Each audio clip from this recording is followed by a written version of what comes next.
Bonjour, j'ai le plaisir d'être avec Fabrice Divisio. Bonjour maître. Bonjour. Merci de me consacrer les quelques minutes que je vais passer avec vous pour évoquer l'actualité.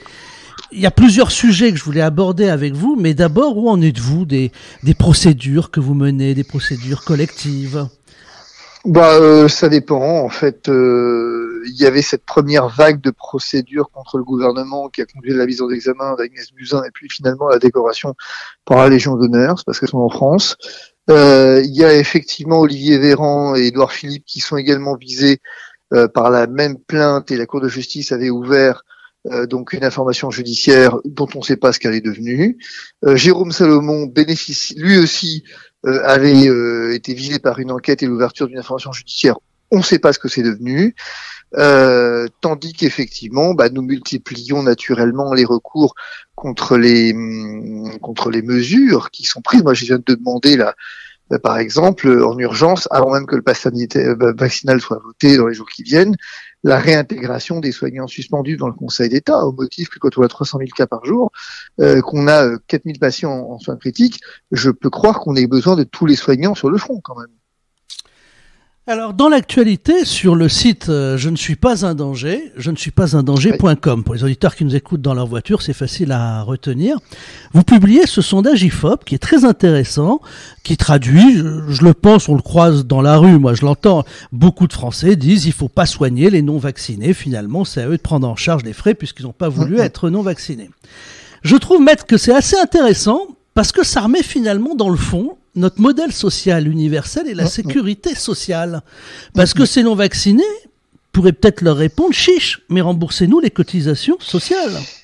Mais si vous voulez, il y a deux paramètres. On nous a beaucoup, ça a beaucoup fait couler de bruit, beaucoup fait couler d'encre ce sondage, et beaucoup fait de bruit. On nous a beaucoup voulu. Marianne vient effectivement de titrer un truc. Il y a plein de monde qui nous reproche ce sondage. Mais nous, à un moment donné, ce qu'on voulait, c'était prendre un état de l'opinion. C'est se dire où est-ce qu'on en est, vous avez tout à fait raison, du modèle social. Quel est le modèle social qui aujourd'hui encore court dans le pays lorsqu'on entend quelques médecins de plateau télé, quelques politiques, quelques journalistes venir commencer à finalement attaquer les non-vaccinés? Est-ce que c'est pas la remise en cause d'un système social? Normalement, le système français était ainsi fait qu'il était un système solidaire, déconnecté de la notion de responsabilité personnelle. Et du risque pris. Et du risque pris. C'est-à-dire que précisément, on admettait l'idée que finalement, à partir du moment où je suis, peu importe mon comportement, je paye des cotisations sociales, et c'est la grandeur de l'État que de ne pas regarder qui doit être soigné ou pas, et c'est la différence avec l'assurance privée finalement. D'autre part, il y a cette notion de finalement d'accès universel aux soins. Finalement, on s'aperçoit que peut-être le temps est venu de refondre ce système. Mais, attention, parce que si on met le doigt dans cet engrenage, impossible de l'en sortir et il nous prendra tout le bras. C'est-à-dire que moi, je veux bien un système libéral et les personnes qui aujourd'hui viennent fustiger les non-vaccinés doivent se poser une autre question. Oui. Pourquoi on en est là ? Pourquoi est-ce que finalement il y a une telle tension hospitalière ? Et posons-nous la question différemment. Est-ce que 4000 patients en soins critiques, et c'est beaucoup, je peux l'entendre, mais ça représente jamais que 0,005% de la population française. Or, on est en panique, donc avec un hôpital qui ne peut pas prendre en charge 0,005% de la population. Est-ce que finalement le vrai problème, c'est que nous n'avons pas tout fait pour en arriver à un système de libéralisation du service public de la santé, au terme duquel on choisirait les patients, les bons patients, les mauvais patients, sur un critère qui aujourd'hui est le risque qu'ils ont pris, mais qui demain pourra être la fortune qui est la leur, finalement. En d'autres termes... Ou ce qu'ils contribuent à la fiscalité du EPI. Ah, bien sûr. Parce que moi, je connais bien les États-Unis, pour le coup, pour y avoir exercé et pour y avoir vécu. Les Américains ne se posent pas cette question-là. Vous avez un système d'assurance et on vous dit, voilà ton niveau de protection, parce que tu évalues toi-même ton niveau de risque, et en fonction, d'ailleurs, du risque que tu représentes, où on a une surprime, où on ne t'assure pas. Est-ce que finalement, c'est pas un peu ça l'idée? Ce qu'on est en train de dire aux Français aujourd'hui, aux non-vaccinés, écoutez messieurs, vous avez fait, messieurs, dames, vous avez fait un choix, eh bien moi je suis favorable à ce que vous ne payiez pas, à ce que vous payiez vos soins de réanimation. En d'autres termes, je ne vous couvre pas, donc moi je ne veux pas que l'assurance vous couvre. Sauf que mes amis, ça, là où vous ne vous rendez pas compte, c'est qu'en mettant le doigt dans cet engrenage, vous mettez fin à un modèle de civilisation, et c'est exactement ce qu'attend le gouvernement. Et que donc, le sage montre la lune, l'idiot regarde le doigt, vous voyez les non-vaccinés au terme d'une communication absolument complètement stupide au demeurant, mais effectivement derrière, ce qui va se poser, c'est le problème de l'obésité. Le problème, parce que, allons plus loin, quand je suis vacciné et que j'entre en soins critiques, j'ai deux questions. Pourquoi est-ce que finalement je paierais les soins de réanimation d'une personne vaccinée alors qu'on sait que le Covid ne tombe pas par hasard sur les gens? Mais quand j'ai des comorbidités majeures comme l'obésité, que je fais 150 kilos, est-ce que c'est à moi de payer le risque que représente cette obésité sur le plan cardiovasculaire et donc sur le plan maintenant du Covid? Est-ce que c'est à moi de le prendre? Est-ce que c'est à moi de le payer? Ah oui, mais je me suis vacciné. Ah oui, mais le vaccin, il marche pas à tous les coups. Le vaccin, c'est une porte d'entrée, c'est effectivement une possibilité, c'est pas une baguette magique, c'est un outil. Et on sait que finalement, une hygiène de vie correcte, on sait que si vous aviez maigri, on sait que si vous n'avez pas tous ces problèmes de santé, que vous avez vous-même contribué à avoir, vous auriez éliminé vos chances ou réduit considérablement vos chances de mortalité. Et donc, à ce titre, est-ce que c'est à la collectivité de prendre en charge ce risque? Ce que je veux dire, c'est que si on met le doigt dans cet engrenage, on peut aller C'est pour ça que je vous ai posé cette question. C'est tout notre modèle social, Fabrice Divisio. Je vais vous prendre trois exemples. Voilà. Moi, je fais pas de ski. Donc, je vais dire, je veux pas que mes cotisations sociales réparent ceux qui ont des accidents de ski parce qu'ils sont pas obligés de faire du ski. Notre studio est à la Baule. Je vais dire, moi, je ne nage pas. Je vois pas pourquoi on va soigner les gens qui se sont étouffés en nageant. Mais je vais même, elle prend l'exemple similaire sur une maladie, elle est beaucoup plus loin, être un peu provocateur. Sur le sida, on pourrait dire que on va plus soigner les gens qui ont le sida parce qu'ils auraient pu l'éviter en étant fidèles ou en n'ayant pas d'actes sexuels.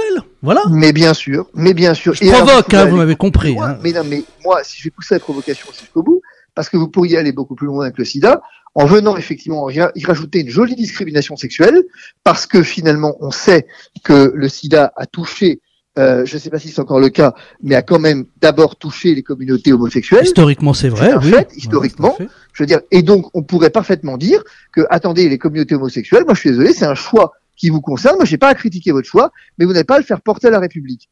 Et donc, si vous voulez, l'idée générale qui sous-tend ce qu'on est en train de vivre, c'est que on va vous dire c'est très différent. Mais non, c'est pas pareil du tout, cher ami. Pourquoi? Parce que les homosexuels n'encombrent pas le système de santé. Parce qu'ici, le problème, c'est que l'hôpital est à bout et que vous avez effectivement des soins critiques qui sont tels que c'est plein. Et donc, c'est des déprogrammations et des pertes de chance pour les autres patients et des soignants qui sont, vous l'entendez souvent, des soignants épuisés. Oui, mais alors, ça pose un problème. Donc, je suis responsable du fait que l'hôpital n'a pas assez de lits pour accueillir des gens en situation épidémique. Je suis responsable du fait que l'hôpital est sous-dimensionné par rapport aux besoins de la population. Je suis responsable du fait que vous n'avez pas respecté les alertes de la Cour des comptes pendant des années qui venaient vous expliquer que globalement, on avait un nombre de lits d'hospitalisation inférieur à celui du Gabon et qu'on a une diminution substantielle de 16% des soins critiques depuis quelques années avec un vieillissement de la population et que si nous avons une décorrélation, un décrochage entre l'augmentation de l'espérance de vie et les maladies qui s'y associent et le nombre de soins critiques. Donc je suis responsable, moi, c'est-à-dire que 10% de la population, en gros c'est à peu près ça, la vaccination, 10% de la population est responsable en substance des choix qui ont été faits depuis maintenant 20 ou 30 ans. Premier élément. Deuxième élément, à ce compte-là, il suffit encore de réduire le nombre de lits et ensuite, finalement, de venir dire que, une personne non vaccinée, une personne porteuse de la grippe, car enfin, allons plus loin. Vous savez que chaque année, vous l'avez constaté, les hôpitaux sont pleins à craquer, et notamment en période d'épidémie, comme la grippe. Mais moi, je voudrais poser une question. Pourquoi ce débat ne se pose pas alors pour les 55% de personnes non vaccinées contre la grippe qui sont en soins critiques en hospitalisation? Il faut savoir que nous avons un taux, Santé publique France le montre, un taux de vaccination contre la grippe qui est très largement inférieur à celui du Covid. Or, pourtant, chaque année, la grippe encombre les lits d'hôpitaux. Pourquoi, moi, je devrais payer mes enfants, par exemple, sont vaccinés contre la grippe? C'est un choix qui a été fait depuis qu'on vient des États-Unis. Pourquoi, alors que mes enfants sont vaccinés contre la grippe, ils devraient payer pour ces égoïstes de parents qui refusent de vacciner leurs enfants contre la grippe, alors qu'ils savent pourtant que la grippe peut emporter des enfants. Elle fait une quinzaine de morts d'enfants par an. Pourquoi? C'est logique, on peut aller très loin. On va aller très loin. Mais ça s'appelle modifier le contrat social, ni plus ni moins en fait. Ben voilà, c'est pour ça que je vous ai dit, on remet en cause notre modèle social. Ce qui est très grave, c'est qu'effectivement la modification du contrat social, elle doit se faire, elle peut se faire. Moi, j'ai pas de problème à l'idée qu'elle se fasse en soi. On peut en débattre. Tout doit être débattu. Mais pas par l'anathème. 2, pas en culpabilisant une infime partie de la population, car enfin, pensons-y un instant. Pourquoi les non-vaccinés devraient-ils payer les tests PCR des personnes vaccinées? Je peux savoir? Puisque le vaccin protège. Donc, c'est nous les égoïstes. Moi, je ne suis pas vacciné, mais c'est nous les égoïstes, dans la mesure où finalement, concrètement, si je comprends bien, on ne veut pas se faire vacciner et donc on ne pense pas aux autres. Mais concrètement, si je résume, les personnes vaccinées se baladent partout avec un pass sanitaire sans avoir à se soumettre à un test et peuvent donc nous contaminer là où nous, depuis 6 mois, on se soumet avec un pass sanitaire. Et 2, nous avons à payer nos tests alors que nous payons les vaccins de 90% de la population et leurs tests. Vous m'expliquez là? Non. Ce qui se passe, c'est qu'en fait, nous avons une dictature de l'émotion et que ça arrange bien certains qui veulent foutre à plat le système. Et vous avez 52% d'imbéciles dans ce pays, si le sondage est vrai, qui se sont laissés avoir. C'est tout. Ben moi, je propose que l'on ne soigne plus les jardiniers qui ne sont pas vaccinés contre le tétanos. Voilà. Absolument. Je suis parfaitement d'accord. Mais je suis parfaitement d'accord. Et moi, je propose alors j'allais beaucoup plus loin, je propose qu'on ne soigne plus, non plus les cavaliers dont je suis, pour le coup, qui ne sont pas vaccinés contre le tétanos, qui est pourtant mon cas, je suis vacciné. Mais je pense qu'il ne faut plus non plus venir rembourser les soins de ceux qui meurent de pneumonie alors que le vaccin contre le pneumocoque existe et qu'il est efficace. On peut aller très loin. Et vous voyez bien que ce débat, en fait, il est une hystérisation du débat que le vacciné, non vacciné, tout le monde s'en fout. Parce que, pardonnez-moi, mais il y a un autre débat qu'on pourrait imaginer d'avoir, c'est quand même qui va payer les conneries du gouvernement depuis 1 an, dans la mesure où, concrètement, on nous avait expliqué qu'il fallait vacciner 70% de la population et le virus disparaîtrait, qu'ensuite, il fallait vacciner 80% de la population et le virus disparaîtrait. Il faut vacciner 90% de la population, mais le virus ne disparaîtra pas, mais c'est juste pour éviter les formes graves. Or, voilà quelque chose d'assez surprenant, c'est que c'est pas les liens de chiffres, c'est ceux de l'adresse. 63% des personnes qui décèdent du Covid à l'hôpital sont vaccinées. Bon, alors qu'est-ce qu'il s'agit d'en déduire? Il est où le temps où on célébrait Israël en grande pompe qui revivait et où effectivement, moi, je disais, attendez les gars, soyez un peu prudents. Quand je réclamais, moi, de ne pas tout réouvrir et où je disais qu'il fallait faire attention au mois de juin et peut-être ouvrir avec des jauges, parce qu'il faudrait éviter l'idée, effectivement, d'une surcontamination, on nous répondait que pas du tout, parce que la France était vaccinée et en bonne voie de le faire. Et finalement, aujourd'hui, on referme les discothèques, donc si vous voulez, et on empêche les personnes de vivre, alors que ça fait 6 mois qu'elles se soumettent à un pass sanitaire. Quand je disais, il y a quelques mois sur le plateau de TPMP, que au fond, le pass sanitaire n'avait qu'un seul intérêt, c'est si tout le monde se faisait tester, parce que le vaccin ne protégeait pas de la contamination. Qu'est-ce qu'on avait répondu? On avait répondu que pas du tout, qu'en réalité, j'étais complotiste ou que sais-je. Et encore aujourd'hui, alors qu'on a 300 000 cas jour, qu'on sait que le vaccin ne protège pas de la transmission, eh bien, qu'est-ce qu'on fait? On continue d'accorder un privilège aux vaccinés. Donc, vous êtes vacciné depuis 2 mois et demi, vous vous baladez où vous voulez.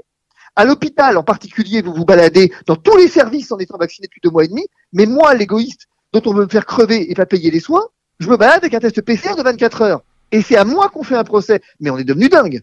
On est devenu marteau dans ce pays. Alors, Fabrice. Enfin, dans ce monde.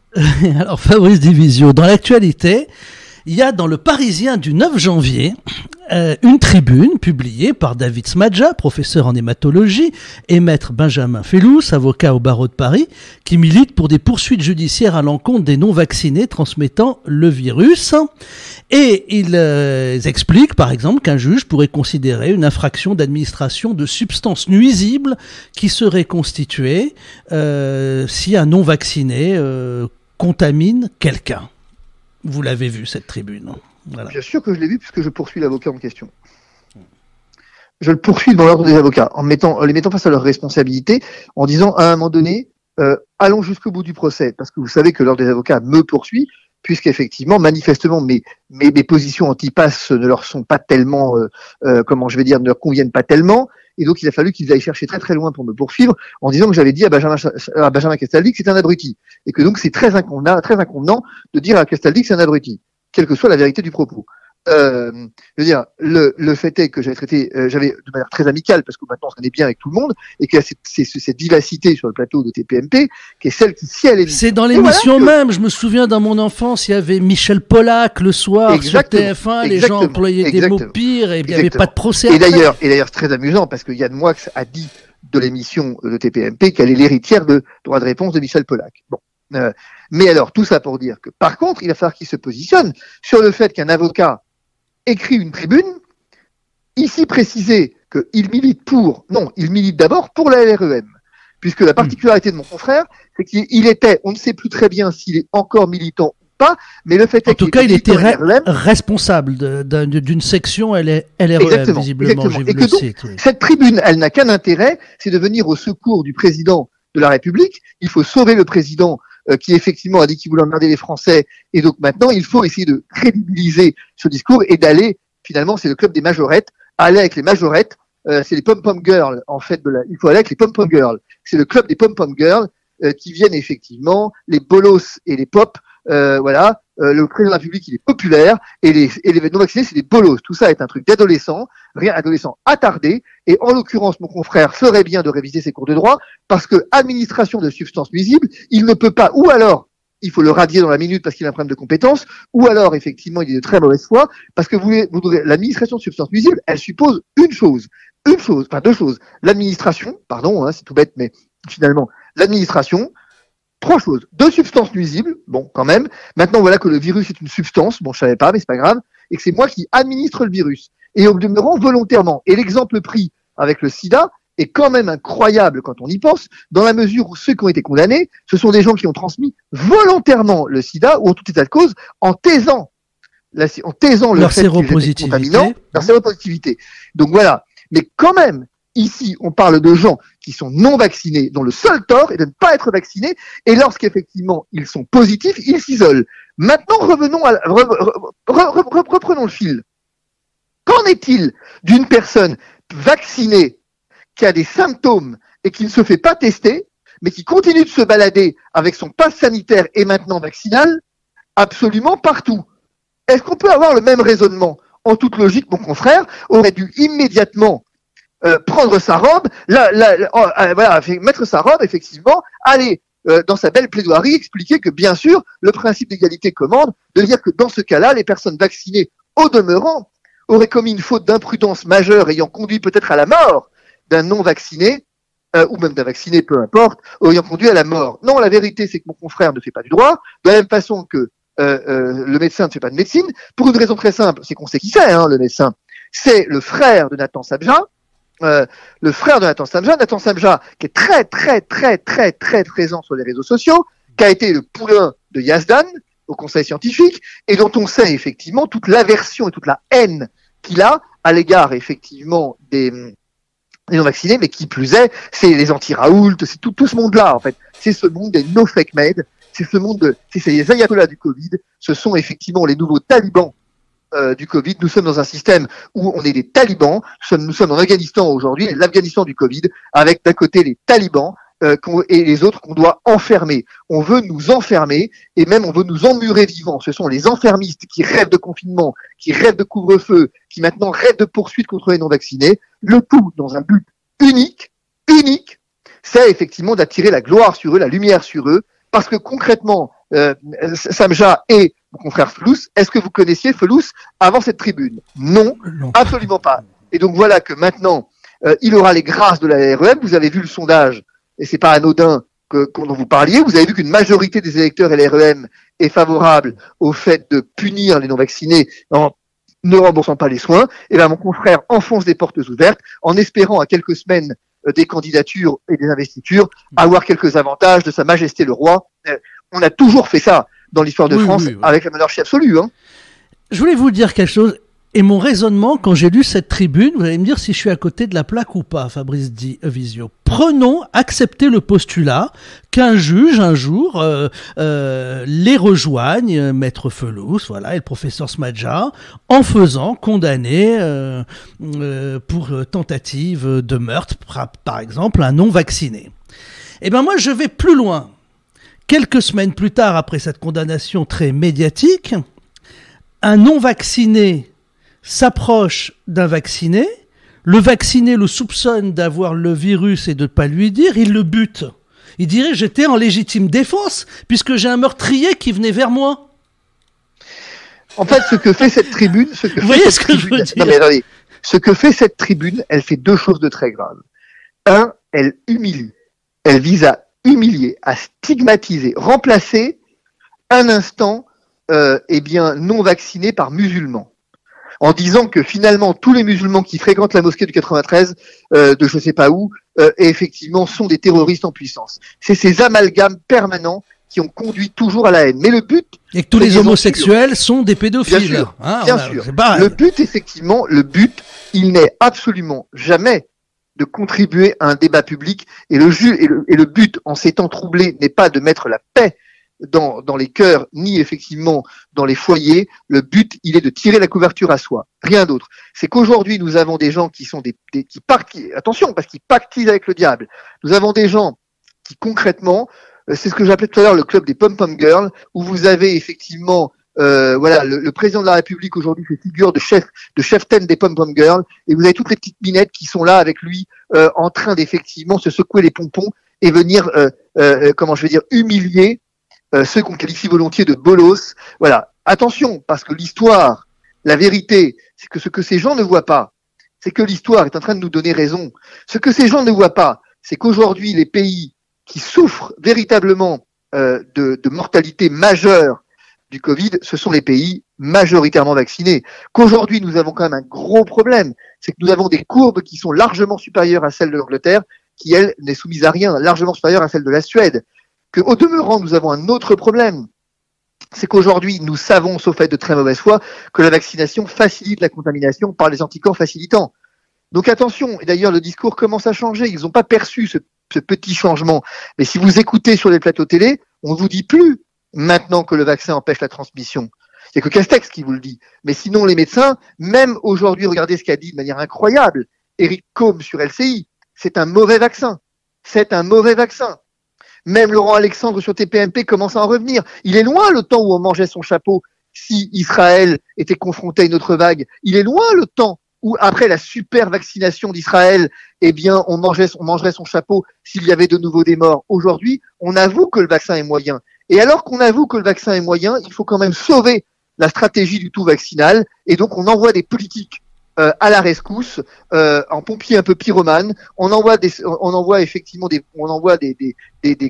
politiques parce que Felous c'est un politique, et des confrères qui sous couvert de leur robe, des médecins qui sous couvert de leur statut de professeur. Quelle est la probabilité? Est-ce que vous voulez expliquer quelle est la probabilité pour qu'un avocat et un professeur de médecine se rencontrent autour de cette question? Et c'est pas inutile parce que le confrère vous dira qu'il a défendu quelqu'un qui a été contaminé à l'hôpital et c'est scandaleux, et il a accusé les soignants. En fait, il a accusé les soignants de contaminer son client. Mais je m'excuse, les soignants sont masqués, étaient déjà tous masqués. Les patients étaient tous masqués. Donc voilà, vous voyez qu'effectivement, ça amenait déjà ce procès, il amenait déjà l'étape d'après qui était donc la vaccination obligatoire des soignants. Et aujourd'hui, où tous les soignants sont vaccinés et où concrètement on entre à l'hôpital avec un pass sanitaire, est-ce qu'on m'explique pourquoi on a autant d'hôpitaux qui interdisent les visites au motif qu'il y a des clusters? Vous voyez bien que tout ça n'est plus scientifique. Mais tout ça ne l'a jamais été finalement scientifique. Si vous voulez, il n'y a que les imbéciles pour croire que nous sommes dans des mesures scientifiques. Et dire, pardon, mais à un moment donné, il faut quand même regarder, c'est Peggy qui écrivait il faut dire ce que je vois, dire ce qu'on voit, et plus difficile encore, voir ce que l'on voit. Aujourd'hui, il faut voir que tout ça n'a plus rien de sanitaire, que le pass vaccinal est une hérésie monumentale. C'est le rôle des journalistes aussi, on est formés, normalement on devrait faire ça. Voir ce que l'on voit et dire ce que l'on voit. Oui, non, mais voilà, les journalistes, en fait, si vous voulez très clairement aujourd'hui, si vous voulez, ma question, je vais vous dire, il y a deux problèmes dans cette histoire. Il y a deux problèmes qui sont pas inintéressants. C'est un, on en est où, et deux, on va où. Pas tellement on vient d'où, mais finalement, aujourd'hui, à l'heure à laquelle on parle, où est-ce qu'on en est et où est-ce qu'on va? Alors, ces deux questions, elles sont importantes, parce que où est-ce qu'on en est? On est dans un état de sécession. On est aux prémices d'une sécession. À l'heure où l'État vote les lois sur le séparatisme, ou contre le séparatisme, il a lui-même induit un autre séparatisme. Et en fait, il a pris des mesures sur le séparatisme islamique pour pouvoir mieux les appliquer ensuite à d'autres personnes, d'autres minorités. Oui. Et nous sommes aujourd'hui dans une société où il est à craindre que les minorités ne soient pourchassées. Et c'est le début probablement d'une nouvelle ère de persécution des minorités, aujourd'hui non vaccinées, demain musulmanes, juives, ce que vous voulez. Enfin, si elles ne sont pas électoralement compatibles. Deuxième élément, où est-ce qu'on va? Eh bien, on va vers une société parallèle. On va vers une société où concrètement, vous allez avoir une organisation et une partition du territoire. On a déjà ces éléments avec ce qu'on appelait jadis, c'est ce qu'on appelle encore les territoires perdus de la République, où on sait qu'aujourd'hui, par le jeu de la délinquance, vous avez des territoires qui échappent à la loi de l'État. Vous avez des territoires où il y a les flics ne rentrent plus. Oui. Les flics ne rentrent plus, où il n'y a plus de services publics, et où finalement, vous avez une minorité qui fait la loi et qui est une communauté, qui est communautariste, les communautarismes qui viennent effectivement se déployer. Et ben c'est ça qu'on va vivre. Parce que moi, c'est ce à quoi j'aspire. Et c'est ce que je suis en train de créer. Allez, je ne suis pas un danger. Je ne suis pas un danger. Sa vocation, une de ses vocations, elle est là. Elle est d'aller chercher des fonds auprès des entreprises et de leur montrer qu'il y a un marché qui n'est pas de 10 millions, mais plutôt de 20 ou de 25. Parce que la réalité, c'est que quand vous voudrez faire une dose tous les 3 mois, vous allez gagner on va gagner des adhérents à chaque fois. Et de montrer aux entreprises qu'on a un nouveau marché à conquérir. Français, mais européen, et que finalement, on a peut-être intérêt à créer une société dans la société. La vérité, elle est peut-être là, et qu'on a peut-être à créer nos propres réseaux de transport, sans doute moins favorables que le TGV, mais encore que, avec la libéralisation européenne, tout est possible. Peut-être qu'on a un intérêt aujourd'hui à venir créer, autant que faire se peut, une société au sein de la société. Et peut-être qu'on a un intérêt aujourd'hui à venir expliquer, notamment aux restaurateurs, par exemple, qui sont en train de se mourir, qu'il est peut-être venu le temps de désobéir. Et enfin, dernier point, j'ajoute un dernier point sur là où on va. On va vers une société d'imbéciles. On va vers une société d'imbéciles au sens où, effectivement, quand vous avez 52% des Français qui sont capables de ne pas voir ce qui se passe au travers de cette question des non-vaccinés, c'est inquiétant. Et c'est d'autant plus inquiétant qu'on est en train d'induire une partition, notamment économique, parce que moi, je m'en tape complètement de leur passe vaccinale, si vous voulez. Honnêtement, je m'en tamponne la cacahuète. Ça n'affectera pas, vu mon niveau de revenu, ça n'affectera pas ma vie. Je veux dire, maintenant, c'est ce que je disais autrefois. Est-ce que vous pensez, notamment que Michel-Édouard Leclerc, si jamais ça, vous pensez que, est-ce que demain matin, vous connaissez quelqu'un qui va demander à la fille de Michel-Édouard Leclerc son passe sanitaire pour aller faire du tennis? Si jamais on lui demande, il achètera le cours en entier.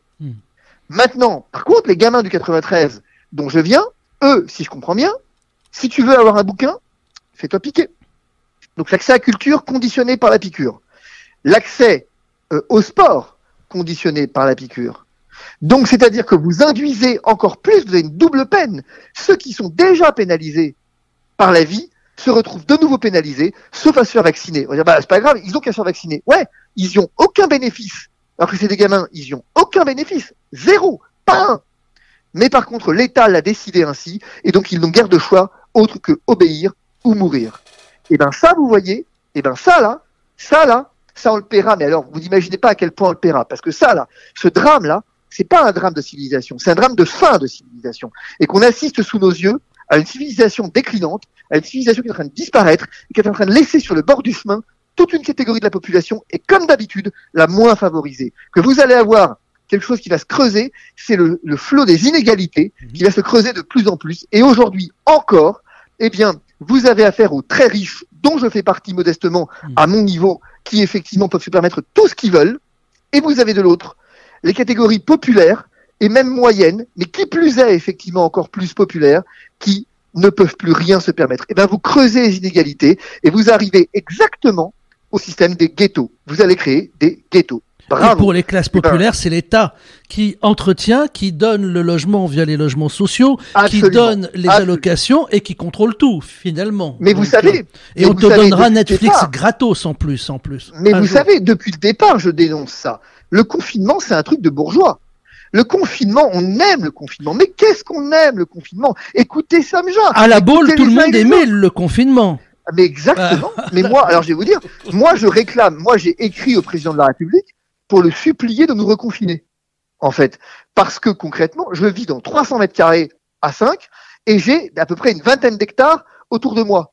Et, donc, mais confinez-moi, bordel, j'ai effectivement la fibre, voilà, confinez-moi. La vérité, c'est que le confinement à 5 dans 80 mètres carrés au surplus avec un enfant autiste, c'est plus compliqué déjà.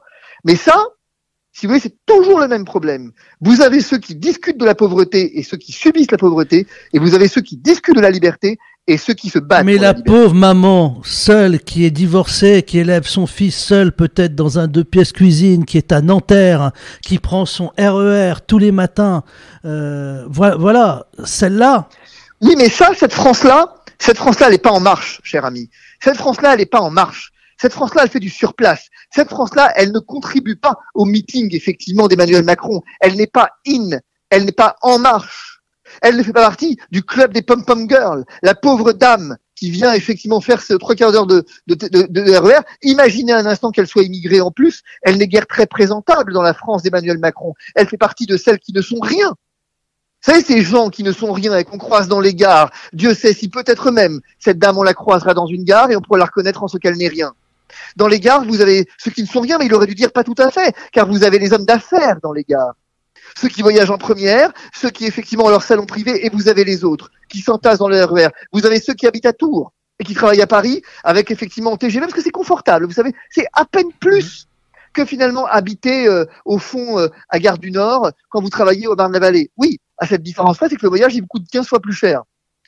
Mais ça, vous pouvez vous le permettre. La vérité, c'est qu'on a creusé les inégalités comme jamais sous ce quinquennat et qu'on est en train de payer aujourd'hui la conséquence et que on voit bien qu'il y a une jouissance de la part d'Emmanuel Macron et on voit bien que finalement c'est pas totalement anodin. J'ai aucune raison de dire ça, je m'en fous. Mais on voit bien si finalement dans le schéma électoral de ces personnes là qui à propos du sondage dont on parlait tout à l'heure, au fond les seuls qui s'en sortent à peu près correctement, c'est la France Insoumise. C'est les électeurs France Insoumise. Parce que c'est qui les électeurs France Insoumise? Les électeurs France Insoumise, c'est ceux qui concrètement galèrent tous les matins pour aller bosser. C'est ceux qui, quand ils reviennent le soir, se demandent putain combien j'ai gagné aujourd'hui. Oui, alors, ça c'est plutôt les électeurs du Front National, Fabrice Divisio. Les France Insoumises, c'est plus des fonctionnaires qui ont un salaire aussi protégé. Eh ben alors écoutez, c'est très curieux parce que finalement, vous vous apercevez que les électeurs du Front National, eux, sont majoritairement favorables à ce que les personnes non vaccinées payent leurs soins de réanimation. Voilà. Ils sont majoritairement favorables à ça. Ce qui prouve que l'individualisme engendre toujours l'individualisme. C'est tout. Et dont on ne mesure pas les conséquences. On ne mesure jamais les conséquences. C'est pour ça que je me bats sur la question de l'immigration en disant il faut qu'on arrête de théoriser l'immigration. S'il y a des problèmes, il faut les régler, mais arrêter de généraliser, de conceptualiser, parce que tôt ou tard, en désignant un ennemi, vous allez réellement en faire un ennemi, et le sage montre la lune, l'idiot regarde le doigt. Aujourd'hui, si vous voulez, le véritable drame auquel on assiste dans cette société, je le redis avec une insistance particulière, vous avez ceux qui discutent de la pauvreté et ceux qui subissent la pauvreté. Vous avez ceux qui discutent du confinement et ceux qui vivent le confinement. Et vous avez ceux qui discutent finalement de la culture et des sports. On est capable quand même de venir vous expliquer aujourd'hui que concrètement, le sport est un élément d'accès à la vie extrêmement important. Et on en prive des gamins. Mais non, et on est capable de vous dire, mais pas du tout. Mais comment ça, pas du tout? Mais il suffit qu'ils soient vaccinés. Mais pourquoi se ferait-il vacciner? Pourquoi? Pourquoi, quand j'ai 15 ans aujourd'hui, je me ferais vacciner? Pourquoi? Parce que si le vaccin empêchait la transmission, soit, mais maintenant on le sait, mais pour éviter, on n'est même plus capable d'avoir un discours rationnel. C'est ça la vérité. Et on va le payer cher parce que aujourd'hui en France, vous avez une personne sur 5 qui pense à en finir. Et vous avez une personne sur 5 qui menace de passer à l'acte de suicide. C'est ça la vérité. De toute façon, en France, on peut plus avoir de discours, que ça soit sur la fiscalité, que ça soit sur migration, sur plein d'autres sujets. Quand on parle des fake news, il y a 20 ans, quand des journalistes avaient tenté de dire que Saddam Hussein n'avait peut-être pas les armes chimiques et qu'il y avait peut-être des fake news envoyées par la CIA, on les accusait d'être des alliés du terroriste. Voilà. Et puis l'histoire a montré. Donc il faut toujours être patient et attendre. Voilà. Absolument. Et l'histoire montre souvent que les foules se trompent. Sauf que le problème qui se pose, c'est que attendre ici, ça devient un luxe de pouvoir attendre. Parce que pour l'instant, vous avez des gens qui ne vivent pas. Eh bien, voyez-vous, mon but à moi, c'est de faire en sorte que les gens vivent quand même. Et de montrer à l'État, pour faire simple, que si l'État cherche à m'emmerder, il peut m'emmerder tout ce qu'il veut. Mais que la vérité, c'est qu'à un moment donné, l'erreur qu'il fait, c'est de penser qu'il a un pouvoir sur nous. Il y a une bande là de Gaulois réfractaires qui ne se feront pas vacciner s'ils ne le veulent pas. S'ils le veulent, ils le feront, c'est leur problème. Mais en tout cas, moi, je veux leur laisser la possibilité de le faire s'ils le souhaitent et de ne pas le faire s'ils ne le souhaitent pas. Mais en tout cas, de ne pas le faire avec le couteau sous la gorge. Merci Maître Divisio, Fabrice Divisio, donc qui était mon invité. Je rappelle le site que vous avez lancé, je ne suis pas un danger.com. Absolument. Qui est voilà ce site qui informe tout le monde sur l'association, sur les actions en cours. Merci. Oui, et qui effectivement invite également quand même à adhérer. Voilà, c'est important. Oui, c'est le carburant. Parce que c'est le site par lequel on aide des gens, par lequel concrètement on met à disposition des moyens. On a créé déjà, on a créé 5 emplois sur ce site. Voilà, des gens qui étaient suspendus. On les a créés. On a créé des emplois et on va venir effectivement véritablement au travers de plusieurs applications mobiles qui vont naître dans les semaines prochaines, apporter des solutions concrètes aux gens. Merci Maître Divisio. Je rappelle donc le site pour ceux qui nous écoutent en voiture, je ne suis pas un danger.com. Et de toute façon, on va le mettre en ligne. Merci.